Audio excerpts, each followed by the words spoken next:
Good morning. We're coming toward the end of the oratorio. We're in part three, and this time I'd ask you to actually go a little.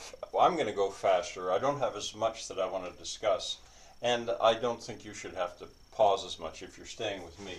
I'd like you to look at both scenes 2 and 3, the way they are identified. Scene 2 is two movements. The trumpet shall sound and an aria, a recitative that comes into it. And then scene 3 is comprised of four. Only one of them is choral. And actually, remember, I'm meaning to speak about the choral music of Advent and Christmas, Baroque music. Well, I do want to say about scene 2, though, that this duet between the trumpet and the bass, that's not choral, but it's in some ways it's a favorite because people love to hear that trumpet. Takes a good trumpeter on a good trumpet. It's not enough to just have a piccolo trumpet.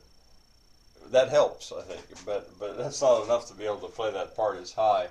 I imagine other people have heard some almost comical attempts by trumpeters to do that. Let's say on a B-flat trumpet, they want a trumpet, and it's so demanding, it's so high.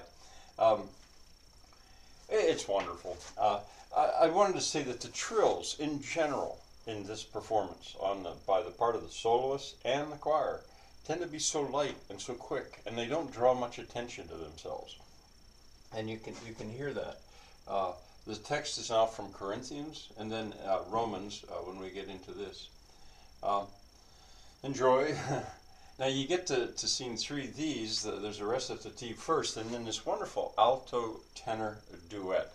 It's not very long, but you don't get that many duets in oratorios. In my experience, you don't. And that piece leads right into the chorus. In a sense, you could say it's the same movement. It goes right into it. It's the same, really, into the chorus, but thanks be to God.